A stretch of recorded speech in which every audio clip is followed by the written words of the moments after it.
Shri Harikrishna Heights येथे अत्यंत व्याजबी दरात 25 अमेनिटीज आणि प्रशस्त पार्किंग सह 2 आणि 3 BHK रेडी पोझिशन फ्लॅट्स उपलब्ध। बुकिंग साठी संपर्क पार्श्वनाथ प्रोजेक्ट 9090787833।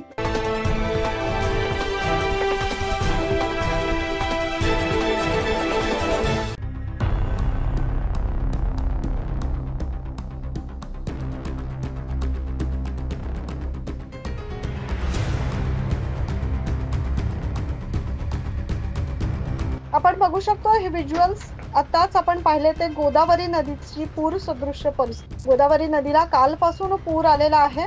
पुराचं इंडिकेटर समजल्या जाणाऱ्या दुतोंड्या मारुतीच्या मानेपर्यंत पाणी आलेलं आहे। आपण बघतोय हे व्हिज्युअल्स। गोदावरी नदीच्या आसपासचा सगळा परिसर हा पाण्याखाली गेलाय। यामध्ये छोटे छोटे मंदिरं असतील, काही घरं आहेत नदी किनारी असणारी, त्या घरांमध्ये देखील पाणी गेल्याचं आपण बघू शकतोय।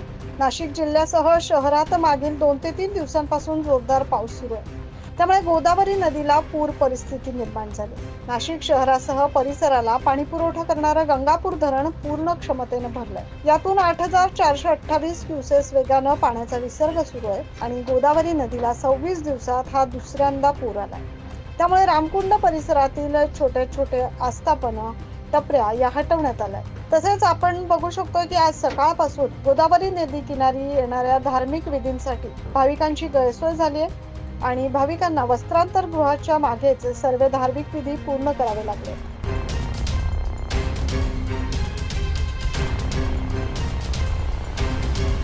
नांदूर मध्यमेश्वर धरणातून देखील 52 क्युसेस वेगानं पाण्याचा विसर्ग सुरू असल्यानं सायखेडेसह पंचक्रोशीतील गावांना सतर्कतेचा इशारा देण्यात आलाय। धरण पाणलोट क्षेत्रात पावसाचा जोर कायम असल्यानं अद्यापही पाण्याचा विसर्ग वाढवला जाऊ शकतो। त्र्यंबकेश्वर मध्ये देखील जोरदार पाऊस सुरू आहे, त्यामुळे नाशिक जिल्ह्यातील बहुतांश धरणांमधून पाण्याचा विसर्ग सुरू आहे। तर नाशिकच्या सोमेश्वर जवळ असलेला धबधबा देखील ओसंडून वाहतोय। या ठिकाणी पोलिसांनी गर्दी होऊ नये याकरता बंदोबस्त वाढवला। पंचवटी परिसरात असलेल्या होळकर पुलाखालून 13,000 क्युसेसनी पाण्याचा विसर्ग सुरू आहे। नाशिक जिल्ह्यातील नांदूर, मध्यमेश्वर, सायखेडा, चांदोरी या गावांना सतर्कतेचा इशारा देण्यात आला। पावसाची संततधार सुरूच असल्यामुळे अजूनही पाण्याचा विसर्ग वाढण्याची शक्यता वर्तवण्यात आली आहे। त्यामुळे ही पूर परिस्थिती अजूनही पुढील 2 दिवस कायम असण्याची शक्यता वर्तवली जाते। जर त्र्यंबकेश्वर किंवा नाशिक शहर जिल्हा या परिसरात पावसाची संततधार थांबली तरच पाण्याच्या पातळीत वाढ न होण्याची शक्यता आहे। परंतु सध्या तरी आपण बघतोय हे नाशिकमधील गोदावरी नदीला आलेल्या पुराची दृश्य। Bureau report 9 news Maharashtra.